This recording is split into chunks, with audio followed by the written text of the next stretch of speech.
آغاز میں دھندار اپنی والدہ کے پاس جا کر کہتا ہے، آپ کی رائے ہر چیز سے زیادہ ضروری ہے والدہ، آپ ہجرت والے معاملے کے بارے میں کیا کہتی ہیں؟ حائمہ خاتون کہتی ہیں، میں بھی سمجھتی ہوں کہ اتحاد سے ہم مضبوط ہوں گے۔ دھندار کہتا ہے، تو آپ اتنی پریشان کیوں ہیں؟ حائمہ خاتون کہتی ہیں، ارطغرل یہاں اس لیے آیا تھا کیونکہ وہ ظالموں کے خلاف لڑ کر مظلوموں کے لیے امید پیدا کرنا چاہتا تھا۔ میں چاہتی ہوں کہ تم گندوگدو اور سنگر تیکن کی طرف ایک قاصد بھیجو اور انہیں کہو کہ وہ ہجرت کر کے یہاں آ جائیں۔ اگر وہ نہ آئے تو پھر ہم ہجرت کر کے ان کے پاس چلے جائیں گے۔ دھندار کہتا ہے، مجھے نہیں لگتا کہ وہ یہاں آئیں گے والدہ۔ حائمہ خاتون روتے ہوئے کہتی ہیں، تو میں ارطغرل کی قبر یہاں چھوڑ کر کیسے جاؤں گی؟ یہ دیکھ کر دھندار کہتا ہے، ٹھیک ہے والدہ، میں بھائیوں کی طرف قاصد بھیجتا ہوں کہ وہ ہجرت کر کے یہاں آ جائیں۔ دوسری طرف ارطغرل بھاگ رہا تھا اور ڈاکو محالس کے آدمی اس کا پیچھا کر رہے تھے۔ ایک جگہ ارطغرل چھپ جاتا ہے۔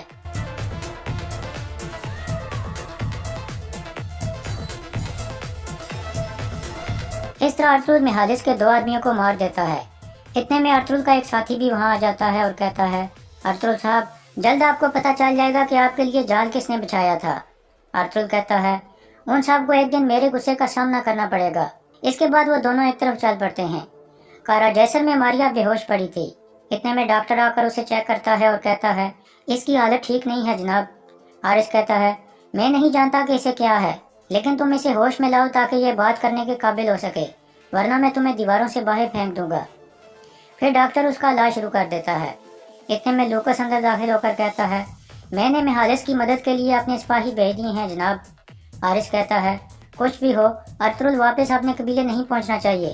اگر ارطغرل کو پتہ چل گیا کہ اس کے لیے جال ہم نے بچھایا تھا تو 2 ملکوں کے درمیان جنگ چھڑ سکتی ہے۔ سب کمانڈروں کو اکٹھا کرو، میں ان سے بات کرنا چاہتا ہوں۔ دوسری طرف ارطغرل ایک ساتھی کے ساتھ آزاد ہونے والے مردوں اور عورتوں کے پاس پہنچ جاتا ہے۔ ارطغرل کو دیکھ کر سب بہت خوش ہو جاتے ہیں اور اس کا شکریہ ادا کرتے ہیں۔ ارطغرل کہتا ہے، اب ہمارے جدا ہونے کا وقت آ گیا ہے، آپ سب اپنے گھر والوں کی طرف روانہ ہو جائیں۔ ان لوگوں کا جھگڑا میرے ساتھ ہے، یہ میری جنگ ہے، اس لیے مجھے ہی لڑنے دو۔ لیکن سب لوگ کہتے ہیں، ہم آپ کو اس طرح اکیلا نہیں چھوڑ کر جائیں گے، آپ نے ہماری جان بچائی ہے۔ ایک آدمی کہتا ہے، آپ ہمیں بھی تلوار چلانا سکھائیں، یہ ہمارے کام آئے گی۔ ارطغرل کہتا ہے، اگر آپ لوگ میرا ساتھ دینا چاہتے ہو تو پھر ہم ان کے لیے ایک جال بچھائیں گے۔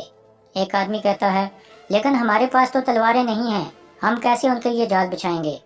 ارطغرل کہتا ہے، بعض دفعہ ایک پتھر تلوار سے زیادہ کام کرتا ہے، ہم ہار نہیں مانیں گے اور نہ ہی ہتھیار ڈالیں گے۔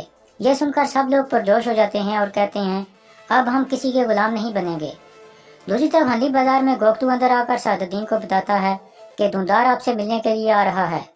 سعد الدین کہتا ہے، اس کا مطلب ہے اس نے اپنے لوگوں کو بازار بیچنے کے لیے منا لیا ہے۔ تم فوراً بہادر صاحب کو پیغام بھجوا کر یہاں بلوا لو، میں اسے دھندار سے ملوانا چاہتا ہوں۔ دوسری طرف ایک آدمی آ کر محالس کو بتاتا ہے کہ ان کے نشان مل گئے ہیں، ارطغرل اکیلا نہیں ہے۔ محالس کہتا ہے، وہ ضرور ان غلاموں کے پاس گیا ہوگا۔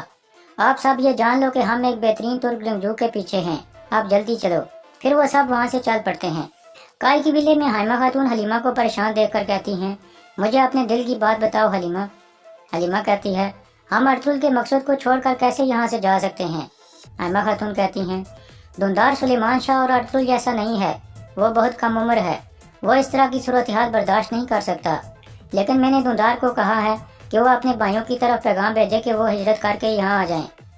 حلیمہ کہتی ہے، آپ یہ توقع کیسے کر سکتی ہیں والدہ کہ وہ کئی سالوں پرانا گھر چھوڑ کر یہاں آ جائیں گے؟ حائمہ خاتون کہتی ہیں، یہ ہم بعد میں دیکھ لیں گے، ابھی ہمیں جاودار قبیلے میں حسان کے پاس جانا چاہیے، اسے ہماری ضرورت ہے۔ دوسری طرف ارطغرل نے اپنے ساتھیوں کو ہتھیار بنانا سکھا دیا تھا اور وہ سب لکڑی اور پتھر کی مدد سے اپنے لیے ہتھیار بنا رہے تھے۔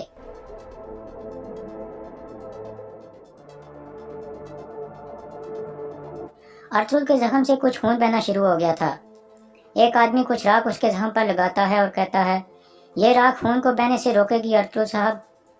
پھر ارطغرل کھڑا ہو کر سب کو کہتا ہے، ہم اللہ سے نا امید ہوئے بغیر لڑیں گے، آپ سب یہ جان لو کہ اللہ ہمارے ساتھ ہے۔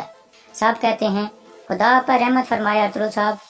جاودار قبیلے میں 2 سپاہی سونے کے سکوں والا صندوق بہادر کے خیمے میں رکھ دیتے ہیں جو اسے سعد الدین نے دیا تھا۔ بہادر کی بیوی کراجہ پوچھتی ہے، اس میں کیا ہے؟ بہادر کہتا ہے، جنگ کا اصل مال غنیمت یہ ہے۔ اتنا زیادہ سونا دیکھ کر کراجہ بہت خوش ہو جاتی ہے۔ اتنے میں ایک سپاہی اندر آ کر کہتا ہے، امیر سعد الدین نے آپ کے لیے پیغام بھیجا ہے، وہ آپ کو ہنلی بازار میں بلا رہے ہیں۔